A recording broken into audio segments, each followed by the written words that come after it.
ពេលខ្លះអាការបុកធីមនៅក្នុងហ្គេមអ្នកគួរឲ្យទុកចិត្តមែនអ្នកដូចជាប៉ែនេះចង់គាត់បុកធីមមួយខ្ញុំតាំងពីកន្លែងលើយន្តហោះអ្នកគ្នាគាត់ឃើញវីដេអូខ្ញុំភ្លាមគាត់ថាបុកធីមខ្ញុំយកតែម្ដងប៉ែនេះអត់បានបាញ់ខ្ញុំទេអ្នកគ្នាគឺជាប៉ែនេះបុកធីមពិតៗតែម្ដងតែអាគ្នាគាត់នេះបាញ់ខ្ញុំងាប់រហូតដល់កន្លែងនេះខ្ញុំឃើញមនុស្សចោលហើយក៏ខ្ញុំថាជាប៉ែនេះក៏ជាប៉ែនេះមែនមកបុកធីមទីខ្ញុំក៏បើកសលេងប្រាប់តែគ្នាខ្ញុំវិញថាខ្ញុំមានគ្នាបុកធីមម្នាក់អីចឹងកណ្ដោគ្នារំលេងទាំងអស់គ្នាទៅនិយាយរួមធីមខ្ញុំមួយនេះស្រួលៗដែរអ្នកគ្នាហើយកន្លែងនេះគ្នាខ្ញុំបាញ់ធីមរបស់ពួកគេអ្នកគ្នាបាញ់ចិត្តដាច់អស់ហើយនៅតែជាប៉ែនេះមួយតែគ្នាខ្ញុំអត់បាញ់ទេជាប៉ែនេះសុកចិត្តទៅឲ្យជាប៉ែនេះលើកគ្នាដល់ពេលលើកគ្នាកន្លែងនេះអ្នកគ្នានេះ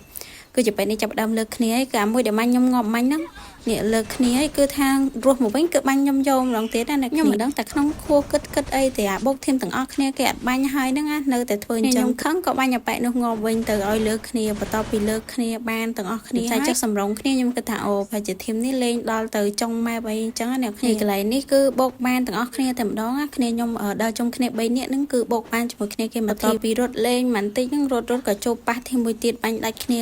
គេហ្នឹង2នាក់ទៀតហើយបាញ់ដាច់គ្នា2នាក់គឺឲ្យពេលលើកគ្នាអ្នកគ្នាដល់ពេលហ្នឹងទៅគេជិះអានេះខ្ញុំក៏ទៅតាមជិះមួយគេទៅខ្ញុំអត់ដឹងថាគេខឹងមកពីខ្ញុំជិះអាតុកគេខ្ញុំមកទម្លាក់ឈាមឲ្យគេអស់ហើយព្រោះគេលើកគ្នាអត់មានឈាមអត់មានអីទេទម្លាក់ឲ្យគេឡើងអស់ឈាមបុកកន្លែងនេះចប៉ែនេះធ្លាក់ទៅលើម៉ូតូបន្ទាប់មកខ្ញុំឈោចិត្តណាណែ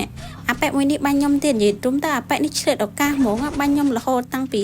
ដើមបុកធីមទៅមានអារម្មណ៍ថាចរិតគាត់គឺបាក់ទួយខ្ញុំមែនតើហ្មង